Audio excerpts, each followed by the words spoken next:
这个男孩在一家超市兼职。这时候，一个大叔走了进来，大叔递给他300枚硬币，想买价值9,000的烟。男主说这些钱不够，这大叔和我一样穷，翻遍口袋也掏不出更多钱来。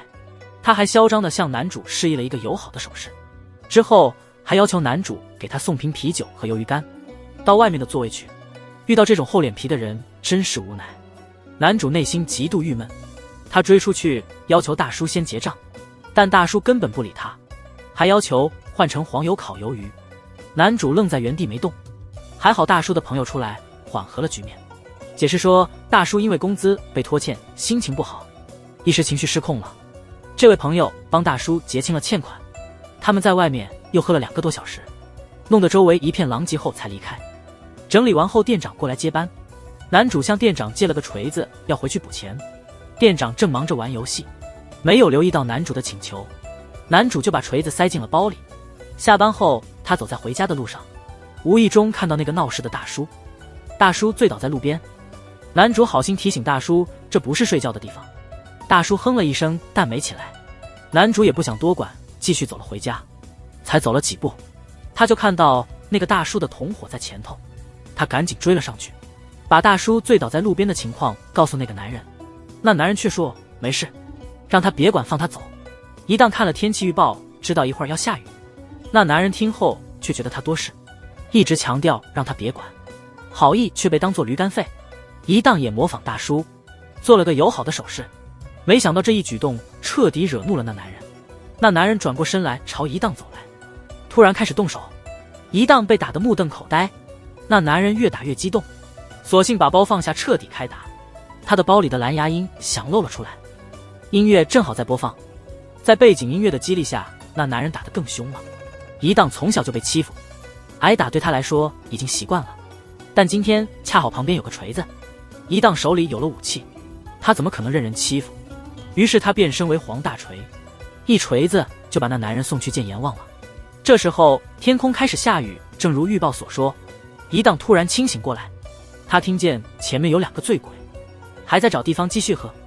初次杀人的人都懂，即使理智告诉你要远离，这时候却迈不开腿。幸运的是那2个醉鬼没有发现他，他终于松了一口气。但当他回头一看，差点被吓到心脏停跳。只见一个女人正牵着狗走在他后面，一荡吓得连大气都不敢喘。那女人看起来像是个盲人，她牵的泰迪犬似乎是导盲犬。狗狗停在一荡身边不动了，这会儿一荡已经呆若木鸡。女人犹豫不决时被导盲犬拉走了，导盲犬居然把女人带到了尸体旁边。一荡感觉心都提到嗓子眼了，幸好那女人并没有发现什么异常，她拉着导盲犬慢慢走远了。一荡被吓得摔了一跤，他爬起来拿起自己的包，然后踉踉跄跄地往家的方向跑，完全忘记了他的锤子还留在现场。没想到这会给他带来大麻烦，杀人的困境就是这么高能。他不小心用锤子打死了人，更不小心把锤子留在了现场，就这样鬼鬼祟祟地离开了。他刚到兼职的超市，就看到警察在等着他，看到警察对他做出的友好手势，差点吓出尿来，因为他之前也对那死者做过同样的手势。毕竟这是一荡第一次杀人，不紧张都不可能，尤其是警察做的那些小动作，竟然和他杀人时的动作很像。在这么大的心理压力下，他差点就坦白了。这时另一个警察突然过来帮了他，原来警方已经验证了现场的指纹，并且对目击者做了调查后确认，死者老金在生前和伙伴老李吵过架，推测他们是因为喝醉了酒才打起来的。过程中老李先用砖头打了老金，老金的蓝牙音响上还有老李的血迹。在这场自相残杀中，老金丧命了。警察们对锤子的事一字未提，看起来锤子并不在案发现场。警察是根据死者手里的塑料袋识别出了那家超市，因此对在超市打工的一荡进行了例行询问。一荡侥幸没有被怀疑，更幸运的是，他之前向店长借锤子打电话回家的时候，虽然监控录到了这一幕，但摄像头上正好有只苍蝇挡住了他手中的锤子，他就这样无辜地脱离了嫌疑。警方开始调查老李的妻子，一查才知道老金常来他们家，还给老李的儿子零用钱，给老李的妻子买生日蛋糕，经常当面夸奖嫂子做饭好吃。甚至还主动给嫂子暖床。老李一直以为自己找到了好朋友，不知道自己头上的绿帽已经戴上了。这些都被老李的妻子如实告诉了警方，于是两人的争斗就在情理之中了。不久之后，一条新闻让一档彻底释怀了良心的负担。原来，警方通过 DNA 鉴定发现老金是个冒名顶替的，他的真实身份竟是2009年的连环杀人案嫌疑人老李。他不经意间杀的人，都是法律无法制裁的恶人，这样他就摆脱了良心的谴责。但那把消失的锤子一直是他心里的疑团。他不知道的是，那把锤子现在正静静地躺在案发当晚路过现场的盲女家里。杀人者的难堪真是越看越痴迷，一点也不觉得难堪。一档意外地砸碎了一个男人的头。命案现场有一个盲女和一只导盲犬，一档竟然真的信了这一套。盲女完全没注意到什么，不知道在这个信任缺失的时代，任何事都可能是假的。她不小心在现场留下的锤子，现在在盲女家里。不久之后，盲女找到了一档在超市的兼职工作地点，一开口就向一档要了200万的封口费。一档还装傻，他说自己根本不认识盲女，盲女直接挑明了一切。一档被吓得手足无措。就在这时，进来的顾客暂时让他脱身了尴尬，但那女人临走前的话，犹如重锤击中他的头部。一档感觉背后一阵发冷，他杀的人是这女人，而他掌握着关键的人证和物证，他的要求他不敢违背。于是他把刚买的苹果手机打了55折卖掉，向朋友圈里借了1圈钱，还去求店长提前领了1个月的工资。东拼西凑，但仍旧差很多。他又偷偷拿了家里的住房公积金账本，总算凑齐了200万韩元。按照女人给的地址找到了她的家。女人看到财神到来，心情非常好，还专门给一档磨了咖啡。他开始讲述自己亲眼所见的命案现场。一档听得毛骨悚然，话题突然一转，在提及之前，一档只好乖乖地把现金摆在女人面前。他以为这样能封住她的嘴，没想到女人数清钱之后，却说以后每个月都得给他200万，200万韩元也就1万多块人民币。一档被这个女人骗了2次，他终于懂了殷素素对张无忌说的那句话：绝对不能相信女人，越是假装瞎的女人越是狡猾。他对这个女人深感愤怒，气得脸色都难看了。女人凭着手中的把柄，威胁他说不听话就去告发他。一档一把抢过女人手里的锤子，想用200万解决问题。像我这样总被女人坑的朋友都明白，女人怎么可能就此罢休？他早就把一档的情况查得一清二楚。即使一档拿回了锤子，他还能找到一档的工作单位，在他的家庭和单位里搞得天翻地覆。更何况，现在家里到处都有一档的 DNA， 女人用这个作为证据，足以让一档成为嫌疑人。看来最好的办法就是听女人的。但是，一想到以后要过狗一样的生活，一档心里就完全接受不了。于是他用力一锤，直接砸碎了女人的头，女人当场死亡。一档急忙把钱收好，带着锤子走人。杀人经验不足，一档第2次杀人还是手忙脚乱，竟然忘了清理门锁上的指纹，于是急忙逃离现场。女人的血吸引了他的泰迪犬，泰迪还以为今天有额外的食物呢。不久，送奶的外卖员感觉到了不对劲，女人家门口堆了6瓶牛奶，都没人领取。他透过门洞往里看，看到了一幕令人震惊的场景。外卖员立刻打电话报警。警察到达现场时，只见女人的尸体已经残缺不全。这时，泰迪犬像失控了一样到处乱跑。他在院子里挖了一个大坑。警察惊讶地发现，坑里竟然还埋着一堆骨头。经过确认，这是萱姐的母亲，具体死因目前还不清楚。而萱姐家的咖啡壶、纸杯上的线索很重要，检测结果显示全是狗的唾液。这只名叫小雷的狗，把所有有血迹的地方都舔干净了。一档的 DNA 被完全清除，它的主人在天堂也无法安息。警方只得用小雷的粪便来检测。一边完全不知情的一档，正承受着巨大的良心谴责。第1次杀人，或许可以说是被迫的自卫，杀的人本来就人祸累累，但第2次明显是蓄意谋杀，而且受害者只是个敲诈的女人，她的良心让她选择了自杀。正当她准备自杀时，她的朋友来叫她。自杀了足足半小时，朋友在外面喊了半个小时，她受不了，最后开了门，把借来的钱还给朋友，之后和朋友断绝了关系。所以说，借钱时千万别把债主当朋友，有些人宁愿死也不还钱，你再怎么客气，钱都未必能要回来。这番折腾之后，他暂时放弃了自杀的念头，他一个人跑到 KTV 里喝酒解愁。这时候，一个警察牵着小雷从外面走过，警方在他身上找不到任何线索。考虑到他对主人的极端忠诚，警方决定对他实施安乐死。两个喝多了的流氓盯上了警察，几天前被刑警张南堪教训过，他们决定向这个警察发泄。其中一个人冲上前用酒瓶刺了警察，小雷趁乱逃跑了，那两个流氓也逃走了。这时一档从 KTV 出来，他看到新闻报道说萱姐被确定是杀害父母的凶手，他感到意外的喜悦，他又杀了一个本该杀的人，再次被第三方无意中洗清了杀人嫌疑。看来他离赢得2亿大奖不远了。他正轻松地走在回家的路上，却碰到了刚才的那两个流氓，他们正在愁没钱买烟，一档成了他们的抢劫目标。毕竟一档是个有案底的杀人犯，他立刻看出一个流氓身上有杀人的痕迹，他的脖子后面立刻起了鸡皮疙瘩。这种感觉他以前杀人时也有过。画面突然一转，两个流氓的尸体在荒野中，一档浑身是血躺在家里，不用猜这次的杀手也是他。他迷迷糊糊地从地上爬起，发现杀人工具也在家里，旁边还有个烟头和纸条。他打开纸条，上面写着些字，他模糊地记得是被人搀扶回家的。纸条上有个网络账号，告诉他有需要时随时联系。看来他又一次在杀人后得到了神的帮助。至此，杀人者的尴尬第2季落幕，一档的超能力开始显露，这是一种能把无用之人推向高位的奇迹。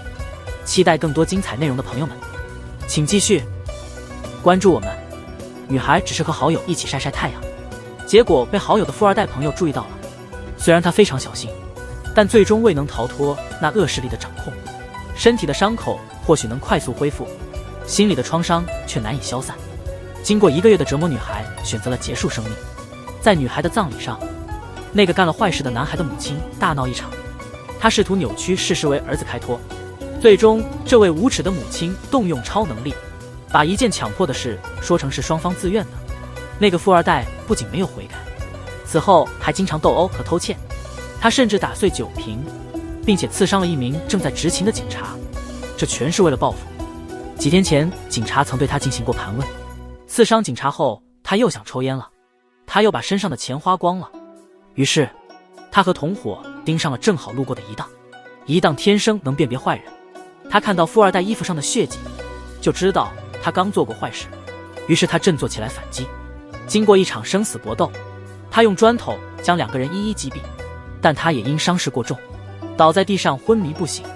之前在女孩葬礼上大闹的龌龊妈妈，此时又在他那从未欺负过人的善良儿子的葬礼上，和警察大打出手，嚣张地逼迫警方找出真凶。一档杀害善良儿子的那一幕，恰巧被女孩的父亲老姜目睹。他一直在跟踪那个富二代，他想为自己的女儿复仇。他的女儿是这个单身父亲的全部希望，他一直期待着女儿毕业工作结婚，甚至连外孙的名字都想好了。没想到所有美好的生活都被那富二代毁了。他决心复仇，但始终不敢真的去做。在犹豫之间，发现是一档干的他一直想做的事，却不敢去做。于是他把昏迷的一档带回家，清理现场的凶器和证据，留给一档处理，然后跑到警局自首。看过韩剧的都知道，韩国警察的效率不高，他们一看情况，时间、地点、人物、事件都对上了，因此很容易就相信老姜是为女儿复仇的凶手。但只有张楠发现老姜可能撒了谎。首先，老姜不吸烟，但凶手的脸上有被烟头烫的痕迹。其次，老姜是左撇子，而凶手是用右手行凶，显然老姜和柳岩一样，并非真正的凶手。他的推测是对的，但没有证据，警方只能暂时放老姜走。结果就在警局门口，一辆保时捷撞向了老姜，开车的正是善良儿子的卑鄙母亲。幸好老姜只是大腿骨折，没什么大碍。此时一档因为连杀4人，良心的谴责让他难以承受，他决定去自首。在自首前，他先去了银行，把所有钱都转给了借钱给他的那些人。结果他一出银行门，就被飞车党抢了包，在被拖拽中，他摔倒伤了胳膊。飞车党找个无人的角落打开了包，发现包里竟然1分钱也没有。奇怪，这个不要。飞车党把他包里的凶器统统扔进了河里，一荡躺在警车里松了口气。关键时刻总有人帮他销毁证据，难道这是天意吗？他决定不自首了。警察对他被抢的事进行了简单询问，然后送他去了医院。偶然是老姜所在的那家医院，老姜恰好看见了他。他不认识老姜，但老姜认出了他。老姜赶紧跟上去找到了他，并向他透露了自己的身份。一荡也猜到是老姜把他送回家了，他有很多问题要问。老姜警告这里有很多警察，叫他快点离开。他给了一荡一个无线电的频道号，让一荡自己去查一查，看了之后一荡就会明白一切。一荡匆匆逃离，正巧被张南堪看到，南堪追了过来，但没追上他。这边老将终于报了大仇，无牵无挂，他选择了自杀。他承担了杀害富二代的所有罪责，这样就没人能证实真相了。他知道即使不自杀，富二代的卑鄙母亲也不会放过他。一个胆敢对抗国家警察的权贵，竟然敢在警局门口开车撞人，想要对付一个贫穷的单身汉，对他来说简直轻而易举。这边一荡打开老姜所提的那个 app， 结果发现老姜的账户已经被注销了。他在租来的房子里给妈妈留了个便条，然后决定一走了之。一荡拥有一种特殊的超能力，他和一个检察官不期而遇，一眼就能看出这个穿着笔挺西装的男人是个罪大恶极的家伙。于是他伪装起来，引诱检察官到一个人迹罕见的地方，然后把检察官扔到河边审问。检察官像所有腐败官员一样，在没有证据之前都自称是全心全意为人民服务，自尽职尽责的好官员，哪知这不是在开会保护自己。一荡让助手解锁了检察官的手机，立刻他的真面目就暴露无遗。一荡一言不发，慢慢走到检察官面前，只是轻轻地把一把刀插进他的身体，他就那样以一种完美的姿态飘在水面上。两人在岸边静静地送他走完最后一程，这是对一个领导的最高敬意。几天前，一荡悄然离开了租住的房子，他连续杀了4个罪大恶极的人。尽管如此，他的良心仍感到不安。他打算去加拿大隐姓埋名。在最后一班地铁上，一个戴眼镜的胖子注意到了他，这是在一荡杀了富二代后，那个帮助他的人在留言纸条上的签名。原来这个名叫罗宾的胖子一直在暗中关注他。罗宾把一荡带到他在大田的家里，那里到处都是超级英雄的装备。他小时候，他的父母惨遭杀害，而警方始终未能抓到凶手。他对警方渐失信心，决定通过锻炼来增强自己，打算惩处那些法律抓不到的坏蛋。最后发现自己并不适合，完全不是那块料，于是四处寻找合适的人选来实现他的理想。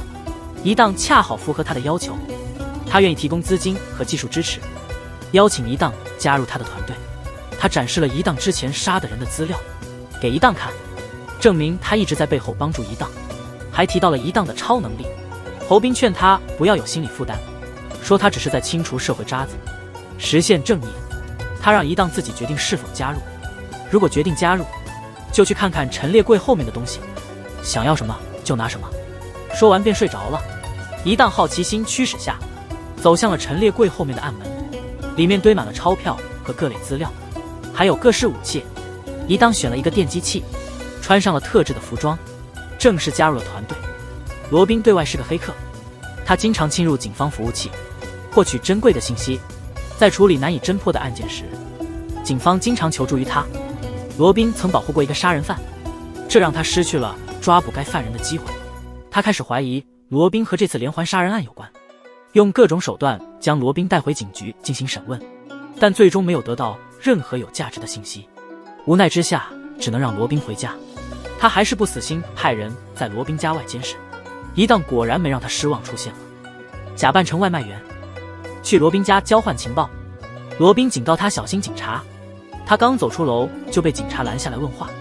好在那个警察没认出他，问了几个简单问题后就放他走了。这些信息反馈给南堪时，南堪才意识到错过了抓捕重要嫌疑人的机会。他急忙让同事去追一荡，自己冲进罗宾家。这次他对罗宾的态度更加强硬，直接要求罗宾给一档打电话。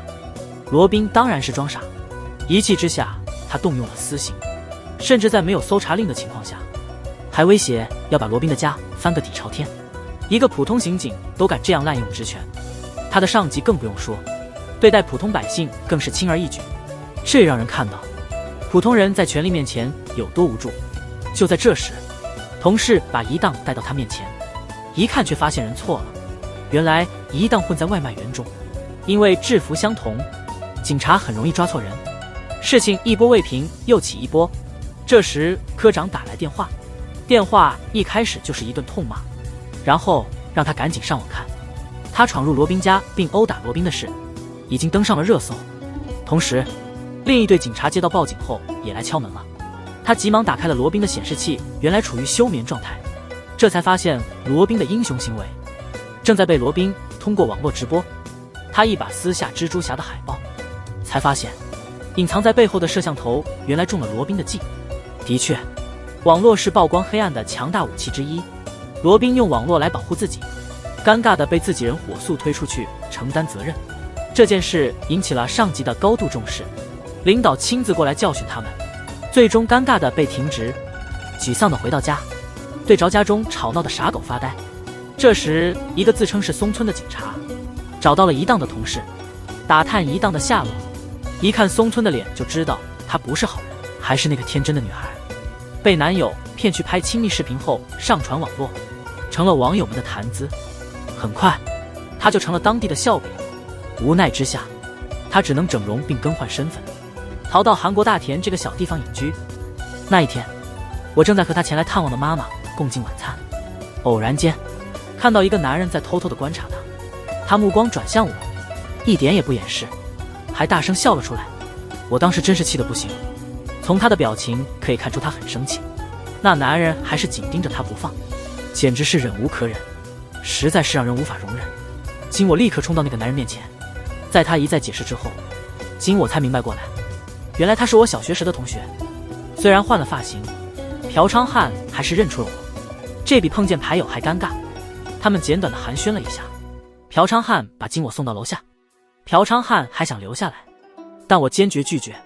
经历了这事后，我甚至不想再见任何熟人，自然就拒绝了他的好意，而且说以后最好不要再见，这样对我来说反而更好一些。几天后，上班中的金某突然接到朴昌汉的电话，他用特别的方法得到了我的号码。金某同时感到惊讶，再次强调他们没必要再联系。朴昌汉说他们有共同的痛苦，想见我一面。见面后，朴昌汉开始诉说自己的苦楚，他无颜回首尔见父母，工作也荒废了，原本谈婚论嫁的女友也离他而去。经我劝他试着放宽心，他询问经我是如何走过难关的。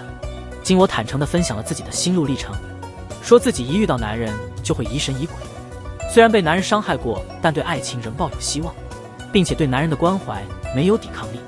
于是朴昌汉顺利地留宿在经我家，晚上虽然分床睡觉，但都难以入眠。他们自然而然确立了关系，一起度过了一段甜蜜的时间。朴昌汉的脸上总是挂着幸福的笑容，他甚至在未婚妻面前也不掩饰自己的快乐。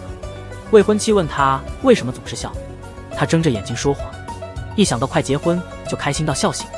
他把女友哄得特别开心，在女友面前总是表现得很上进，但转过身就去勾引一无所知的经我。经过短暂的10秒思考，这时朴昌汉收到了一条微信，他偷偷看完消息，然后把手机屏幕朝下放在桌子上。这个反常的动作引起了经我的注意，经我起身拿起了朴昌汉的手机，发现了朴昌汉发给朋友们的结婚请柬，一切都明了了。经我直接跟朴昌汉摊牌，朴昌汉当然不承认自己两边脚踩。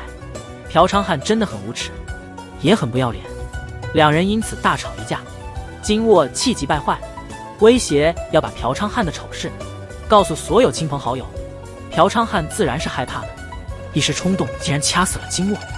不久之后，新闻报道金某家中突发大火，警方初步推断可能是金某忘了关煤气，但刑警张南堪不这样认为，他觉得更像是谋杀。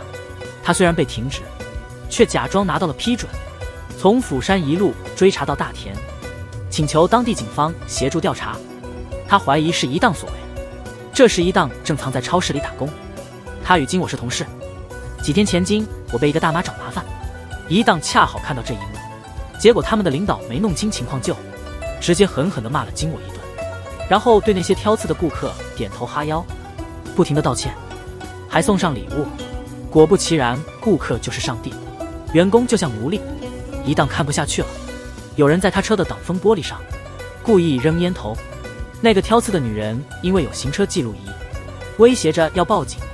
一档未经我出了这口恶气，他怎么可能杀了金我呢？听到金我意外去世的消息，他也感到非常意外，但他现在没时间多想，因为一个叫松村的人正在盯着他。他走到哪里，松村就跟到哪里。他意识到对方不怀好意，正想逃跑，却碰上了来抓他的南堪。逃跑时被松村绊倒。松村曾是一档的合作伙伴，但后来两人关系破裂，各奔东西。松村想拉一档加入他那边，就在这个时候，南堪追了上来，一档趁机逃掉了。这时候朴昌汉感觉身体不适，去医院检查，医生含糊其辞，说恋爱没事的几率几乎为0，尤其是对于那些尖锐的问题。朴昌汉请求医生考虑到他们同性的关系，直接说清楚。医生告诉他得了淋病，他郁闷的想告诉这事给未婚妻，谁知未婚妻坚持要先讲，一听就是吓一大跳。听过撞衫，但撞病还真是头一遭，这还是第一次听说。那些常出轨的朋友心里清楚，出轨就那么2回事，第一次和无数次，谁会真信出轨是被逼的？明明就是自愿的。他们真是绝配狗男女，绝配的狗男女不分手才怪。朴昌汉在祝福对方之后，礼貌而和平地分了手。但朴昌汉的好运还没结束，他回家看到松村在门口守着。松村假扮警察来问话，他直截了当地回答，承认自己对金我做的那些肮脏事。但被问及金我死因时，他开始装傻。松村虽不赞同一档和罗宾的做法，但他也深恶痛绝。他还想借机揪出一档，他温柔地让那人吐露真相。那人终于承认自己杀了金我，还制造了火灾假象。松村有个习惯，喜欢让罪犯自己写下罪行。处理完那人后，他把一把吸管放进沸水中。就在这时，他的一个刑警朋友来找他。此时一档害怕被抓，正在驾车逃亡。一档就在警方眼皮底下逃了。警方更确信一档是凶手，他急忙去一档家，希望找到线索。结果发现一档的家被破坏得一塌糊涂。这并非一档故意销毁证据，他根本没时间那么做，背后的原因却让人哭笑不得。那天他在电梯里碰到了一个年轻人，只是瞥了一眼，他的脖子上立刻起了鸡皮疙瘩，那是他的超能力作祟，感觉到这个小伙子不是好人，不想惹麻烦，他选择了退出电梯。然而这个小伙子误以为是一档歧视他，趁一档不在家，悄悄溜进一档的家里，用灭火器报复了一番。没想到这反而帮了一档一个大忙，这是一档另一种超能力的体现。不管他闯了什么祸，总有人会帮他解决问题，这能力真是太神了。如果我也有这样的能力，敢一个人对抗整个国家，这就形成了一个奇怪的局面。真正的凶手是朴昌汉，销毁证据的是那个小伙，而逃跑的却是一档。警方完全被搞糊涂了。松村悄悄潜入了罗宾的住所，他们都是局外人，彼此了解得很深。罗宾立刻猜到是松村干的，两人叙旧得很亲热。松村说他联系不上一档，让罗宾帮忙联络，想约他们见面。松村顺手拿走了罗宾保险柜里的书。罗宾转身想偷袭松村，结果被松村一转身就制服了。松村离开后，恰好遇到前来找罗宾的刑警老安。老安之前在找朴昌汉时曾经与松村擦肩，后来仔细一想，意识到松村才是真正的凶手。正巧两人在狭路相逢，他还没反应过来就被松村打倒了，然后直接被松村扔下楼去。明明都是警察出身，为什么松村一叛逃战斗力就这么强了呢？这问题值得好好想想。罗宾发现打不过松村，只好把掌握的资料交给南康，希望借助警力来对付松村，利用警方的力量来解决松村。南康立刻看穿了他的小动作，痛骂一顿后把罗宾赶走了。南康实在不想放下身段与罗宾合作，但罗宾坚称松村就是杀害朴昌汉的凶手，他确实相信这一点，因为这和老安目击的情况吻合。这时候，松村正坐在出租车里，两个富二代在路中间谈情说爱，导致交通大堵塞。男的还反过来怪司机，说是司机没长眼，吓到他们了。松村决定给这两个富二代一个教训，逼他们写下自己的罪行，然后杀了他们。那女富二代背景不小，她是某地产大亨的孙女，谁能抓到凶手，前途肯定一片光明。科长马上联系了南勘，南勘对这类案件了解的最多，科长指望他能抓到凶手，帮他升官发财。所以之前南勘犯事被停职，组织上也没追究他的责任。科长大方地让他复职，毕竟面对升迁机会，所有原则都能被修改。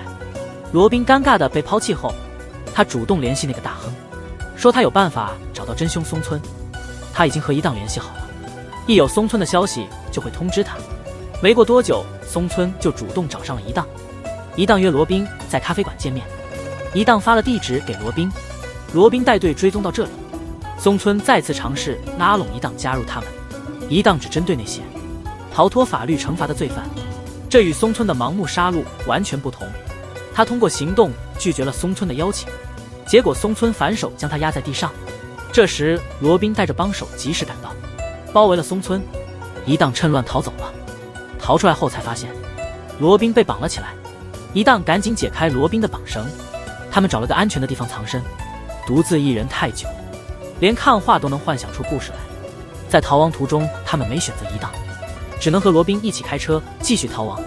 松村一人对抗了多个敌人，他手持枪械将对手一一击败，然后顺藤摸瓜找到了大亨的家，迫使大亨的女人做出不情愿的选择。松村揭露了大亨奢侈腐败的生活。喜欢这剧情的朋友们继续关注，下期节目别错过。贫穷确实限制了我们的想象力，评判大亨的权势，不仅看他得意时的场面，而是看在任何情况下都能有人对他趋炎附势。即使是在监狱这种地方，当大亨因逃税被举报时，韩国的高官们还是这么周到的服务，高官亲自动手为大亨提供服务。上一次他这么做还是在为总统服务的时候。当新鲜海鲜摆在大亨面前时，他现在住在5星级监狱的豪华房间里，大亨假期回来还是坐豪车住豪宅。面对这种大亨，用法律来对付他根本不行，那只会事与愿违。所以松村选择了一个更直接的方法。几天前，大亨的孙女在街上抛洒狗粮，严重堵塞了交通。他们嚣张惯了，甚至不觉得自己有错，还骂那司机开车瞎了眼，这激怒了被堵在后面的松村。一怒之下，他杀了大亨的孙女和她男友，自然引来大亨的追杀。不过他大难不死，还找到了大亨，准备对大亨进行审判。正在这时，江南刑警队长带队前来逮捕松村。松村温柔地将一颗螺丝钉钻进大亨的颈动脉，一档立刻拔了出来，大亨立刻喷血身亡。松村以大亨的命作为筹码，希望能放他一马，这样放过他还能升官发财，实在是双赢。尽管南勘必须抓捕松村，不是因为职责，而是因为他怀疑自己的妈妈和松村有染，自己的警察父亲被松村打成植物人，至今仍躺在病床上。南勘气得手都抖了，却不敢开枪。松村始终是那么强悍，即便枪口对准了他的头，他还敢拔掉螺丝钉，宁愿被抓，也要享受折磨老同事的儿子的快感。科长还在南勘的伤口上撒盐，为了加大抓住松村的影响力，他打算让南勘在公众面前发表演讲，让南勘准备好讲稿，届时还打算花钱让这事上热搜。但松村还没被带进警局，围捕他的4名刑警就遭殃了。松村在一场车祸后逃脱了，议员亲自步行去参加大亨的葬礼，表达了他的歉意。他眼含热泪，转身便催促科长赶紧破案，别让这事影响到他的官位。松村打死的那些刑警也在办葬礼，现场冷清得很，和大亨葬礼的热闹形成了鲜明对比。只有南勘看着同事的遗体，又是一个鲜明的对比。自己的人死了不去调查，却去讨好已经死的大亨。大亨的死活都不同于普通人。这部韩剧深刻讽刺了社会的现状，其讽刺之深入骨髓。在逃亡中的罗宾和一档从新闻中得知松村逃跑的消息，他们也被警方列为共犯通缉。罗宾意识到只有逃出国外才能安全，于是赶紧联系了船，准备偷渡出国。就在他们准备出发时，松村打来电话提到之前他从罗宾的保险箱里取走的那本书，用这本书威胁他们到巫山工厂见面。书里记录了一档的杀人行为，罗宾装作若无其事，让一档先行。他打算独自去见松村。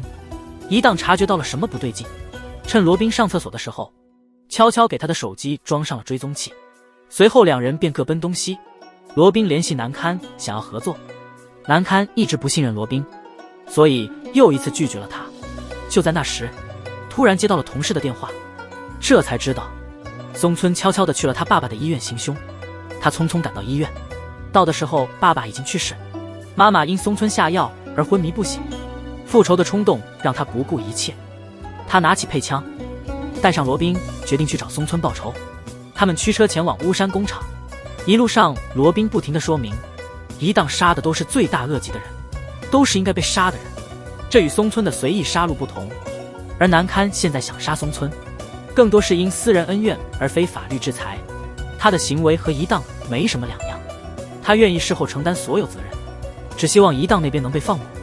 一档看到罗宾的眼泪后，明白了罗宾想要保护他，他决定放弃偷渡出国的机会，根据定位也向巫山工厂赶去。他们接连到达工厂，罗宾一档和松村混战一团。在混战中，南堪开枪打中了松村，松村还击击中罗宾，松村只受了轻伤，罗宾却不幸身亡。一档对罗宾的去世感到非常悲痛，罗宾是他在这灰暗世界中唯一的朋友。他责问松村为何不过好自己的生活，彼此井水不犯河水多好。松村回答说，因为听说一档有识别坏人的特异功能，他非要找一档来证明自己也有类似能力，结果引发了一系列悲剧。这时南堪决定杀了松村以报仇，却意外从松村那里听到了一个惊天动地的真相。原来和南堪妈妈有关系的不是松村，而是南堪的上司朴国昌，同时南堪的父亲老张也不是什么正直的刑警。有一次他让松村去给警局餐厅的黄阿姨送去一箱人参，作为给黄阿姨的退休礼物。没想到黄阿姨回家后被当地警察抓了，因为礼盒里藏着面粉。多年来老张一直利用不知情的黄阿姨走私面粉。松村私下质问老张，老张死不承认，还动手打了松村。尽管老张收养了松村，还让他成为了警察，但每次升职机会他都故意忽视松村。松村坦白一切，结果遭到老张的暴力，老张伪善的面具终于被揭穿。松村因为不公而反抗，夺过老张手中的棍子，猛击老张的头部7下，把他打成了植物人，为自己也为黄阿姨报了仇。你家的小猫呢？关键是你看这不是老板，你看老板说了几句话，让南堪都不知所措。一档看南堪犹豫不决，准备在那里啰嗦一番。这时松村趁机从后面偷袭一档，南堪终于扣下扳机，子弹飞出。最后他把那个与命运抗争的坏蛋干掉了。在他爸爸的葬礼上，他勉强听完了主持人的溢美之词，转头去看了一眼自己的上司朴国昌。表面上的坏蛋容易对付，但这位隐藏在旗帜下的所谓优秀领导，他心里只能暗自诅咒，表面上却得夸他，说他是我们的好领导。为了不每天感到恶心，他辞掉了警察的工作，转而去养狗，毕竟狗远比人真诚。警方最终的结论是，松村总共杀害了30人，最终被射杀。罗宾作为共犯，也在现场被警方击毙。一档却又一次侥幸逃脱，现场找不到他的任何痕迹。他继续隐匿于人群中，继续清除那些该清除的人。至此，南堪这部剧落下帷幕。虽然韩国人很透彻，但他们在讽刺现实社会方面十分尖锐。财阀可以公然对警察动手，甚至可以在警局外开车撞人，但依旧能够逍遥法外，甚至在监狱里也能享受豪华待遇。他们的死亡也是场面十足，通过影像表达了社会的不公，让我们看清了那些权贵和资本家的丑恶面目。